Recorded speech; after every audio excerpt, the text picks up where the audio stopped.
ಬೇಕು ಅಂತ ಈಗಾಗಲೇ ಅವರು ಒಪ್ಪಂದ ಮಾಡ್ಕೊಂಡಿದ್ದಾರೆ ಅಲ್ವಾ, ಮಾಡ್ತಾ ಇದ್ದಾರೆ ಜಯದೇವ್ ಅವರು ಅದನ್ನು ನೋಡ್ಕೊಂಡು ನಾವು ಈಗ ಈ ಅದರಲ್ಲೂ ದೊಡ್ಡ ದೊಡ್ಡ ನಗರಗಳು ಬೆಂಗಳೂರು ಮೈಸೂರು ಇಲ್ಲೇ ಹೆಚ್ಚು ಈ ಆಟೋ ಚಾಲಕರು ಇರುವಂಥದ್ದು ಮತ್ತು ಈ ಕ್ಯಾಬ್ ಚಾಲಕರು ಇರುವಂಥದ್ದು. ಅದಕ್ಕೆ ಅವರು ಸಂಘ ಸಂಸ್ಥೆಯ ಜೊತೆ ಕರೆಸಿ ಮಾತನಾಡಿ ಯಾವ ರೀತಿಯಾಗಿ ಇದನ್ನು ಮಾಡಬೇಕು, ಹೇಗೆ ಇದನ್ನು ನಾವು ಅನುಷ್ಠಾನ ಮಾಡಬೇಕು ಅವ್ರ ಜೊತೆ ಚರ್ಚೆ ಮಾಡಿ. ಯಾಕಂದರೆ ಅವರು ಹೈ ರಿಸ್ಕ್ ಕ್ಯಾಟಗರಿ, ಅದಕ್ಕೋಸ್ಕರ ಅದನ್ನು ಮಾಡಿಸ್ತಕ್ಕಂಥ ವ್ಯವಸ್ಥೆಯನ್ನು ಮಾಡಿಸ್ತೀವಿ. ಅಂದರೆ ಅವರ ಜೀವನ ಶೈಲಿ ಒಂದು, ಯಾಕಂದರೆ ಅವರು ಇಡೀ ದಿವಸ ಒತ್ತಡದಲ್ಲಿರ್ತಾರೆ ಮತ್ತು ಹೊರಗಡೆ ಇರ್ತಾರೆ. ಸೊ ಊಟ ಮಾಡೋದು ಹೊರಗಡೆ ಮತ್ತು ವಾಯು ಮಾಲಿನ್ಯ, ಶಬ್ದ ಮಾಲಿನ್ಯ ಅದೆಲ್ಲ ಇರ್ತದೆ. ಮತ್ತು ಅಭ್ಯಾಸಗಳು ಕೂಡ ಸಿಗರೇಟ್ ಸೇದುವಂಥದ್ದು ಇರ್ಬೋದು ಅಥವಾ ಹೊರಗಿನ ಆಹಾರ ಮತ್ತು ಒಂದೇ ಕಡೆ ಕೂತ್ಕೊಂಡಿರುವಂಥದ್ದು, ಜಾಸ್ತಿ ಓಡಾಟ ಇರೋದಿಲ್ಲ, ಕಾರಲ್ಲೇ ಕೂತಿರ್ತಾರೆ ಅಥವಾ ಆಟೋಲ್ಲೇ ಕೂತಿರ್ತಾರೆ. ಇದೆಲ್ಲ ಮತ್ತು ಒಳ್ಳೆ ನಿದ್ದೆ ಆಗೋದಿಲ್ಲ. ಅವರು ಹೋಗುವಂಥದ್ದು ರಾತ್ರಿ ತಡವಾಗಿ ಹೋಗ್ಬೋದು ಅಥವಾ ಅವರು ಹೆಚ್ಚು ಸಮಯ ಅವರ ಕೆಲಸದಲ್ಲೇ ಇರ್ತಾರೆ. ಇದೆಲ್ಲ ಮಲ್ಟಿಪಲ್ ಕಾರಣಗಳು ಇರ್ಬೋದು, ಅದನ್ನು ಮತ್ತೆ ಸ್ಟಡಿ ಮಾಡೋಣ. ಆದರೆ ಅವರು ಈ ಒಂದು ರಿಸ್ಕ್ ಕ್ಯಾಟಗರಿಗೆ ಬಂದಿರೋದ್ರ ಬಗ್ಗೆ ಯಾವುದೇ ಸಂಶಯ ಇಲ್ಲ. ಅದು ಕೇವಲ ಈ 20ರಲ್ಲಿ ಮಾತ್ರ ನಾನು ಹೇಳ್ತಾ ಇಲ್ಲ. ಜಯದೇವದವ್ರ ಹತ್ರ ಕೂಡ ಅವ್ರು ಬೇರೆ ಡೇಟಾನು ನೋಡಿದ್ದಾರೆ. ಅವರು ಇರುವಂಥ ಹಾರ್ಟ್ ಅಟ್ಯಾಕಿನ ಸಂಖ್ಯೆಯಲ್ಲೂ ಕೂಡ ಅವರ ಒಂದು ಮಾಹಿತಿ ಪ್ರಕಾರ ಅಲ್ಲೂ ಹೆಚ್ಚಿನ ಸಂಖ್ಯೆಯಲ್ಲಿ ಇವರು 30% ಹತ್ರ ಇವರು ಇದ್ದಾರೆ ಅಂತ ಹೇಳ್ತಾರೆ. ಸರ್, ಈಗ 10 ಹೃದಯಾಘಾತ ಸಂಭವನೀಯ ಸಾವು ಹೇಳಿದ್ರಲ್ಲ, ಆ 10 ಜನರಲ್ಲೂ ಕೂಡ ಏನೇನು which was in the news, there were totally 24 deaths which took place in May and June, and we analyzed the data, and in that 14 people were below 45 years and 10 were above 45 years. But there is no sudden spurt in deaths compared to last year May June, this year May June.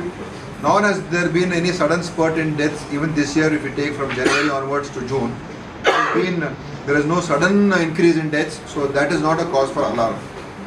The only cause for alarm that we are finding here is one is younger people who have passed away, and the fact that many of them are occupationally working as auto drivers and cab drivers. So cab drivers and auto drivers are almost constituting 30% of the heart attacks. So they have become a high risk category.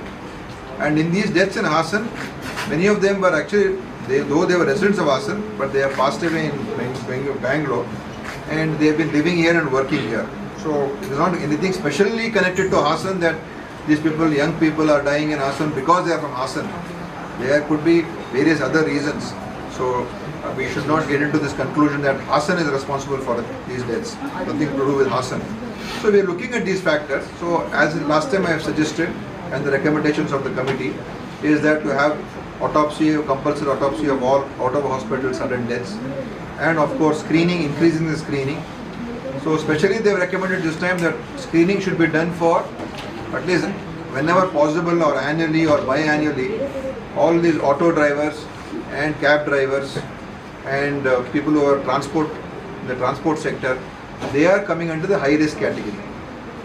That is the data which even Jayadeva has got from the previous, looking into the previous records also, not just these Hassan deaths. So almost 25-30% of the deaths, young people dying, is from this category. So we'll have to come out with some program for them, how to screen them and make them aware of this, because they lead very stressful lives. They are always traveling out, they are always outside, they are eating outside food, and also maybe smoking and other habits, and also sitting in one place and driving throughout the day. So not much of physical activity and lack of good sleep. All combination of these factors we have to study a little bit more. But probably these are the factors. So these are the worrying things that are... Anywhere connected to the COVID vaccine or something? No. COVID vaccine has got no direct connection to the cardiac arrests or cardiac deaths or younger people dying. No such findings. Okay? So what has caused the panic?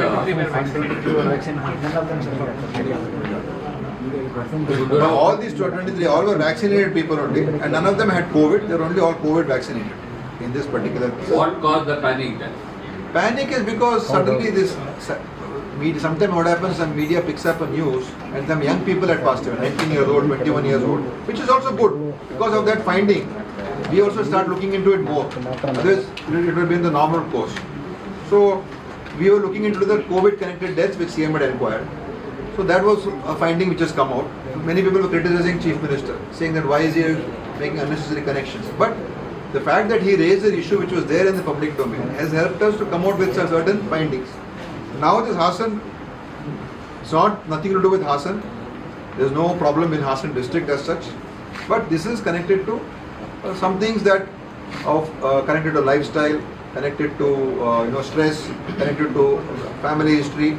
So certain findings that has been found here. For example, now we are going to say when we're talking about drivers, this is a finding clearly which is coming out. So this is something that we can address now. And anybody whom we can address and prevent a death happening is a very wonderful thing. If we can prevent somebody from dying, there's nothing greater than that. So I would not want to criticize anybody, but we should understand that the reason was a lot of young people had died, so that became news, and we took it also seriously, and we have looked into it. And there has not been, one thing is clear, no spurt of deaths, no increase in deaths, no alarming increase, suddenly some shot up, nothing like that. But certain things that we have found, we will act upon it. ಅಥವಾ ಬೇರೆ ಬೇರೆ ಕಾರಣ ಆಯ್ತಾ? ಅದು ನೋಡಿ, ಕೆಲವರಲ್ಲಿ ನಾನು ಈಗಾಗಲೇ ಹೇಳಿದೆ, ಕೆಲವರಿಗೆ ಫ್ಯಾಮಿಲಿ ಹಿಸ್ಟ್ರಿ ಇತ್ತು, ಅದು ಅವ್ರು ಮೊದಲೇ ಸ್ಕ್ರೀನಿಂಗ್ ಆಗಿದ್ರೆ ಗೊತ್ತಾಗಿರೋದು. ಕೆಲವ್ರಿಗೆಲ್ಲ ಈ ದೊಡ್ಡ ಒಂದು ಕಾರಣ ಏನಂತ ಹೇಳಿದ್ರೆ ಸಿಗರೇಟ್ ಸೇದುವಂಥದ್ದು ಅತಿ ದೊಡ್ಡ ಮತ್ತು ಮುಖ್ಯವಾದಂಥ ಕಾರಣ. ಅದು ಈ ಒಂದು 20ರಲ್ಲಿ ನಾನು ಹೇಳ್ತಾ ಇಲ್ಲ, ಅದು ಎಲ್ಲ ವರದಿಗಳಲ್ಲೂ ಎಲ್ಲ ಮಾಹಿತಿಯಲ್ಲೂ ಇರುವಂಥ ವಿಷಯ ಇರುವಂಥದ್ದು ಸಿಗರೇಟ್ ಸೇದುವಂಥದ್ದು. ಇವ್ರಿಗೆ ಬೇರೆ ಕಾಯಿಲೆಗಳಿತ್ತ ಸರ್? ಚಿಕ್ಕ ವಯಸ್ಸಿನಲ್ಲಿ ಡೆತ್ ಆಗೋದ್ರ ಬಗ್ಗೆ ಗಂಭೀರವಾಗಿ ಪರಿಗಣಿಸ್ತೀವಿ ಅಂತ ಹೇಳ್ತಾ ಇದ್ದಾರೆ. ಎಲ್ಲವೂ ಗಂಭೀರವಾಗಿ ಪರಿಗಣಿಸಬೇಕು. ಕೂಡ ಆಗ್ತಾ ಇದೆ, ಬೇರೆ ಜಿಲ್ಲೆಗಳಲ್ಲೂ ಕೂಡ ಚಿಕ್ಕ ವಯಸ್ಸಿನವರು ಮತ್ತೆ ಅದೇ ಅವ್ರಿಗೆ BP ಇದೆ, ಶುಗರ್ ಇದೆ ಎಲ್ಲ. ಅದೇ ಈಗ ಮೊದಲು ಹೇಳಿದ್ನಲ್ಲ, ಅವ್ರಿಗೆ ಒಂದು ಸ್ಕ್ರೀನಿಂಗ್ ಮಾಡುವುದು, ಇನ್ನೊಂದು ಅವ್ರಿಗೆ ಜಾಗೃತಿಯನ್ನು ಮೂಡಿಸುವಂಥದ್ದು. ನೀವು ಸ್ವಲ್ಪ ನಿಮ್ಮ ಆರೋಗ್ಯದ ಬಗ್ಗೆ ಎಚ್ಚರಿಕೆಯನ್ನು ವಹಿಸ್ಕೋಬೇಕು ಅಂತ, ಮತ್ತು ಅದರ ಬಗ್ಗೆ ತಿಳುವಳಿಕೆ ಇರುವುದು. ಮೊದಲು ಹೇಳಿದ್ದೀನಿ, ಶಾಲಾ ಪಠ್ಯ ಪುಸ್ತಕದಲ್ಲೂ ಕೂಡ ಈ ಅಂಶಗಳನ್ನು ಒಳ್ಳೆಯ ಆರೋಗ್ಯಕರವಾದಂಥ ಜೀವನ ನಡೆಸ್ತಕ್ಕಂಥದ್ದು ಏನೇನು ಅಂಶಗಳಿದೆ ಅದರ ಬಗ್ಗೆಯೂ ಕೂಡ ಅವರಿಗೆ ತಿಳುವಳಿಕೆ ನೀಡಬಹುದು. ಇದೆಲ್ಲ ಕೂಡ ಎಲ್ಲ ಸೇರಿ ಒಂದು ಒಟ್ಟಾರೆ ಮಾಡಿದ್ರೆ ಇದಕ್ಕೆ ಒಂದು ಕ್ರಮ ಆಗ್ತದೆ. ಸರಿ, ಬೇರೆ ಕಾಯಿಲೆಗಳಿಂದ ಬಳಲ್ತಿರುವಂಥವ್ರು ಹೇಳ್ಬಿಡ್ತೀನಿ. ಸೊ ಇರ್ತಕ್ಕಂಥದ್ದು ಮತ್ತು ಹಠಾತ್ ಮರಣಗಳು, ಸಾವುಗಳು ಆಗ್ತಾ ಇರ್ತಕ್ಕಂಥದ್ದು, ಅದರ ಬಗ್ಗೆ ನಾವು ಒಂದು ಪ್ರತ್ಯೇಕವಾಗಿ ಒಂದು ತನಿಖೆಯನ್ನು, ವರದಿಯನ್ನು ನೀಡಬೇಕು ಅಂತ ಹೇಳಿ ನಾವು ಏನು ನಮ್ಮ ಜಯದೇವ ನಿರ್ದೇಶಕರ ಅಡಿಯಲ್ಲಿದ್ದಂಥ ಸಮಿತಿಯನ್ನು ಮೊದಲೇ ರಚನೆ ಆಗಿತ್ತು. ಆ ಒಂದು ಸಮಿತಿಗೆ ಇದನ್ನು ಕೂಡ ವಹಿಸಿದ್ದು, ಯಾಕಂದರೆ ಅವ್ರಿಗೆ ಎಲ್ಲ ರೀತಿಯ ಒಂದು ಕಾರ್ಯಕ್ಷಮತೆ ಎಲ್ಲ ಇರೋದ್ರಿಂದ, ಮತ್ತು ಈ ವಿಚಾರ ಅವ್ರಿಗೆ ನೇರವಾಗಿ ಸಂಬಂಧ ಇರೋದ್ರಿಂದ ಅವ್ರಿಗೆ ನೀವೇ ಅದನ್ನು ಮಾಡಿಕೊಡಿ ಅಂತ ಹೇಳಿದ್ದು.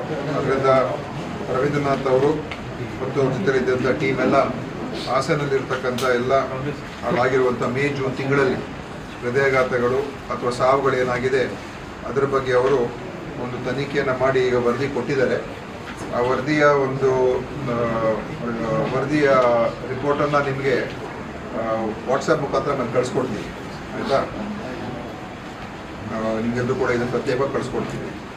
ಈಗ ಇದರಲ್ಲಿ ಏನಂತ ಹೇಳಿದ್ರೆ, ಒಟ್ಟು 24 ಸಾವುಗಳು ಮೇ ಜೂನ್ ತಿಂಗಳಲ್ಲಿ ಹಾಸನ ಜಿಲ್ಲೆಯವರು ಆಗಿರುವಂಥದ್ದು ನಮಗೂ ಕೂಡ ಗೊತ್ತಿರುವಂಥ ವಿಷಯ. ಅದನ್ನು ಆ ಒಂದು 24 ಸಾವುಗಳನ್ನು ಅವರು ಅವರ ಒಂದು ಎನ್ಕ್ವೈರಿ ಮಾಡಿದ್ದಾರೆ. ಅದರಲ್ಲಿ 45 ವರ್ಷಕ್ಕಿಂತ ಕಮ್ಮಿ ಇರೋರು 14 ಜನ, ಆಮೇಲೆ 45 ವರ್ಷಕ್ಕಿಂತ ಹೆಚ್ಚಿರೋರು 10 ಜನ ಅಂತ ಅವರು ಆ ಮಾಹಿತಿಯನ್ನು ಕೊಟ್ಟಿದ್ದಾರೆ. ಸೊ ಈ ಯಾವ ಕಾರಣಕ್ಕೋಸ್ಕರ ಇವರು ತೀರ್ಕೊಂಡಿದ್ದಾರೆ ಅಂತ ಗೊತ್ತಾದಾಗ ಇದರಲ್ಲಿ 24ರಲ್ಲಿ 4 ಜನ ಅವರು ಈ ಕಾರ್ಡಿಯಾಕ್ ಸಂಬಂಧಪಟ್ಟಿರ್ತಕ್ಕಂಥ ಸಾವು ಅಲ್ಲ ಅಂತ ಹೇಳಿದ್ದಾರೆ. ಅದು ನಾನ್ ಕಾರ್ಡಿಯಾಕ್ ಡೆತ್ಸ್.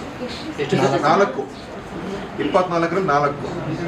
ಒಬ್ಬರು ಅವ್ರಿಗೆ ಕ್ರಾನಿಕ್ ಕಿಡ್ನಿ ಡಿಸೀಸ್ ಇತ್ತು, ಇನ್ನೊಬ್ಬರು ರಸ್ತೆ ಅಪಘಾತ, ಇನ್ನೊಬ್ಬರಿಗೆ ಅಕ್ಯೂಟ್ ಗ್ಯಾಸ್ಟ್ರೋಎಂಟ್ರೈಟಿಸ್, ಆಮೇಲೆ ಇನ್ನೊಬ್ಬರಿಗೆ ಸಸ್ಪೆಕ್ಟೆಡ್ ಎಲೆಕ್ಟ್ರಿಕ್ಯೂಷನ್.